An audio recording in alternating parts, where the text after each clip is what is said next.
आपको पता है कि सरकार आपको एक ऐसा सर्टिफिकेट दे रही है जिसके जरिए आप अपना कोई भी एक बिजनेस स्टार्ट कर सकते हैं। और फिर अगर आपको बिजनेस पर्पज से एक करंट अकाउंट की जरूरत पड़ती है तो इस सर्टिफिकेट के थ्रू आप अपनी फर्म का एक करंट अकाउंट भी खुलवा सकते हैं, और वो भी बिना जीएसटी के। आज का ये एपिसोड बहुत खास होने वाला है, वीडियो में लास्ट तक बने रहिए। आज के इस एपिसोड में हम बात करने वाले हैं उद्यम सर्टिफिकेट के बारे में कि ये सर्टिफिकेट कम पूंजी वाले काम धंधा करने वालों के लिए कितना जरूरी है और आप इसको घर बैठे अपने मोबाइल फोन के माध्यम से कैसे अप्लाई कर पाएंगे बिल्कुल फ्री में। उद्यम रजिस्ट्रेशन करने के लिए सरकार आपसे कोई भी पैसा नहीं लेती है और इसका ना ही कोई रिन्यूअल चार्जेस आपसे लगता है। और इसी के साथ करंट अकाउंट ओपन कराने के लिए भी उद्यम सर्टिफिकेट एक काफी जरूरी डॉक्यूमेंट्स बन चुका है। और इसी के साथ गवर्नमेंट की तरफ से व्यापार बढ़ाने के लिए लोन प्रोवाइड कराने की जितनी भी स्कीम चलती है उन सभी में जिसके पास उद्यम सर्टिफिकेट होता है उसको ज्यादा प्राथमिकता दी जाती है और उसको पहले लोन प्रोवाइड कराया जाता है। बिल्कुल ऐसा ही अगर आप किसी भी एनबीएफसी कंपनी से या किसी भी सरकारी बैंक से अपने व्यापार को बढ़ाने के लिए कोई छोटा मोटा लोन के लिए अप्लाई करते हैं तो उद्यम सर्टिफिकेट लगाने के बाद आपका लोन प्रोसेस जल्दी हो जाता है। तो चलिए अब जान लेते हैं कि इसको घर बैठे अपने मोबाइल फोन के माध्यम से बिल्कुल फ्री में कैसे अप्लाई कर पाएंगे। तो इसके लिए सबसे पहले आपको अपने मोबाइल फोन के गूगल पर आकर उद्यम रजिस्ट्रेशन टाइप करना होगा। उसके बाद जो पहला लिंक आपको दिखाई देगा उसी लिंक पर आपको क्लिक कर देना है। अब यहाँ पर आप देखेंगे वेलकम टू रजिस्टर हियर लिखा हुआ है, इसके नीचे फॉर न्यू एंटरप्रेन्योर लिखा हुआ है, इस पर आप क्लिक कर दीजिए। अब यहाँ पर आपको आपका आधार कार्ड का नंबर एंटर करना है और यहाँ पर आप टाइप करेंगे आपका नाम जिस प्रकार से आपका आधार कार्ड में मेंशन है। उसके बाद ऊपर की साइड में थोड़ा सा इसको स्क्रॉल करेंगे and validate and generate OTP पर आप क्लिक कर देंगे। अब आपके आधार कार्ड पर रजिस्टर्ड मोबाइल नंबर पर ओटीपी चला जाएगा, उस ओटीपी को यहाँ पे एंटर करेंगे, उसके बाद वैलिडेट कर देंगे।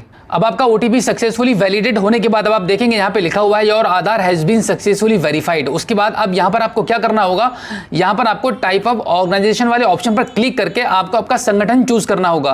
क्या आप अपनी एक प्रोप्राइटरशिप में अपनी फर्म को चला रहे हैं या फिर पार्टनरशिप के साथ में आप काम कर रहे हैं या फिर आपकी कोई प्राइवेट लिमिटेड कंपनी है, उस हिसाब से यहाँ पर आपको एक ऑप्शन चूज करना होगा।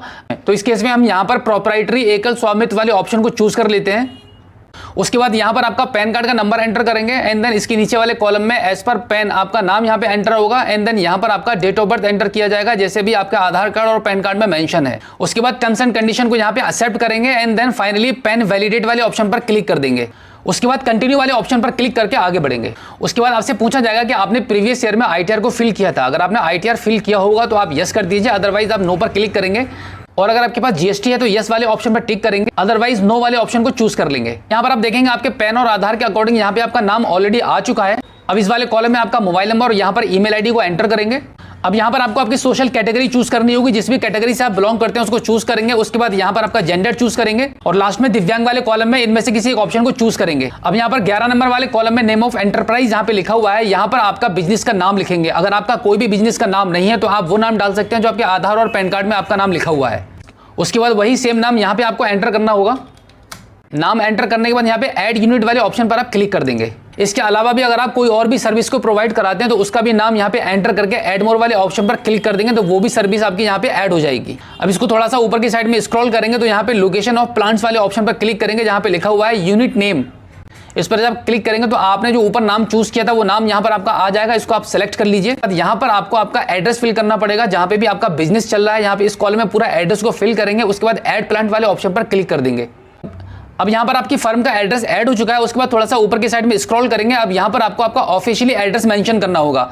अगर आपका घर का एड्रेस अलग है और आपके ऑफिस का एड्रेस अलग है तो यहाँ पे आपको डिफरेंट एड्रेस जो भी ऑफिस का एड्रेस रहेगा वो आपको मेंशन करना पड़ेगा। और अगर आपका रेजिडेंशियल एड्रेस और आपका ऑफिस एड्रेस सेम है तो यहाँ पर आपने जो अभी जो पहले ऊपर एड्रेस को मेंशन किया था वही एड्रेस यहाँ पे भी आपको फिल करना होगा। और उसके बाद आप गेट लैटिट्यूड एंड लॉन्गिट्यूड वाले ऑप्शन पर क्लिक करेंगे। उसके बाद यहाँ पर आपका इस प्रकार से मैप ओपन हो जाएगा। अब यहाँ पर आपको आपके एड्रेस के मुताबिक आपका लोकेशन को फाइंड करके ये रेड टिक लगाना होगा। फिर आप देखेंगे यहाँ पे आपका लैटिट्यूड और लॉन्गिट्यूड ऑटोमेटिकली फिल हो जाएंगे। उसके बाद यहाँ पर आप ओके कर दीजिए। अब यहाँ पर आपको ऑप्शन नंबर 15 के स्टेटस ऑफ एंटरप्राइज में यहाँ पर आपसे पूछा जा रहा है कि डेट ऑफ इनकॉर्पोरेशन रजिस्ट्रेशन, कि आपका जो बिजनेस है वो कौन सी डेट में आपका चालू हुआ था, वो डेट यहाँ पे मेंशन करनी है। उसके बाद आपसे पूछा जाएगा कि आपका बिजनेस प्रोडक्शन स्टार्ट हो चुका है, कि आपने जो बिजनेस किया था वो आपका शुरू हो चुका है। उसके हिसाब से आप यस और नो वाले ऑप्शन को चूज करेंगे एंड देन आपका बिजनेस कब से स्टार्ट हुआ है, आपका प्रोडक्शन कब से शुरू हो चुका है, उसकी डेट यहाँ पे आप लिखेंगे। अब इस वाले कॉलम में आपको आपकी बैंक डिटेल्स को फिल करना होगा। यहाँ पर आपकी फर्म का जो भी करंट अकाउंट नंबर होगा वो भी आप फिल कर सकते हैं। अदरवाइज अगर आपके पास करंट अकाउंट नंबर नहीं है तो आपका पर्सनल जो भी अकाउंट है, सेविंग या करंट जो भी, उसको भी आप यहाँ पे फिल करके लगा सकते हैं। अब इसके नीचे 17 नंबर कॉलम में आपको ये बताना होगा कि आप अपने बिजनेस में मैन्युफैक्चरिंग करते हैं या फिर आप सर्विसेज प्रोवाइड कराते हैं। आप अपने व्यापार में जो भी मैन्युफैक्चरिंग करते हैं या जो भी सर्विस प्रोवाइड कराते हैं उसके अकॉर्डिंग यहाँ पे आपको सर्च करना होगा। एक बार देख लीजिए सर्च कैसे करते हैं। तो अब आप देखेंगे यहाँ पे बहुत सारे ऑप्शन निकल के आ चुके हैं, तो आपकी सर्विसेज से रिलेटेड जो भी ऑप्शन आपको बेटर लगता है उसको आप चूज कर लीजिए। उसके बाद आप देखेंगे आपके NIC कोड हैं वो ऑटोमेटिकली यहाँ पे फिल हो चुके हैं। उसके बाद यहाँ पे ऐड एक्टिविटी वाले ऑप्शन पर क्लिक कर दीजिए। अब यहाँ पर आपको इन सभी ऑप्शन में यस कर देना होगा। अब इसको थोड़ा सा ऊपर की साइड में स्क्रॉल करेंगे और फाइनली सबमिट करेंगे फाइनल OTP के लिए। अब यहाँ पर OTP और कैप्चा कोड का एंटर करके फाइनली सबमिट कर देंगे। अब इसको फिर से कंफर्म करने के लिए ओके कर दीजिए। अब आप देखेंगे आपका उद्यम रजिस्ट्रेशन सक्सेसफुली डन हो चुका है और यहां पर आपका उद्यम रजिस्ट्रेशन नंबर भी आपको प्राप्त हो गया है। अब इस सर्टिफिकेट को डाउनलोड करने के लिए प्रिंट सर्टिफिकेट वाले ऑप्शन पर क्लिक कर देते हैं। अब यहां पर आपको आपका उद्यम रजिस्ट्रेशन नंबर जो आपको अभी मिला था वो एंटर करेंगे। उसके बाद आपका रजिस्टर्ड मोबाइल नंबर यहां पे एंटर करेंगे और OTP वाले ऑप्शन को चूज करके वैलिडेट एंड जनरेट OTP पर आप क्लिक करेंगे तो आपके मोबाइल नंबर पर OTP आ जाएगा। आगे एंटर करेंगे तो इस प्रकार से आपका जो सर्टिफिकेट है वो डाउनलोड हो जाएगा। तो बिल्कुल इसी प्रोसेस के थ्रू मात्र 5 मिनट के अंदर अपने उद्यम रजिस्ट्रेशन को करके अपने इस सर्टिफिकेट को डाउनलोड कर सकते हैं। इस उद्यम रजिस्ट्रेशन सर्टिफिकेट के थ्रू फ्यूचर में आपके व्यापार को लेकर बहुत हेल्प होने वाली है। तो आई होप आप अच्छे से समझ गए होंगे कि उद्यम रजिस्ट्रेशन कैसे करते हैं और इसके सर्टिफिकेट को कैसे डाउनलोड कर पाएंगे। अगर आपका अभी भी उद्यम सर्टिफिकेट को लेकर कोई भी सवाल है तो इस एपिसोड के एंड में आप हमें फीडबैक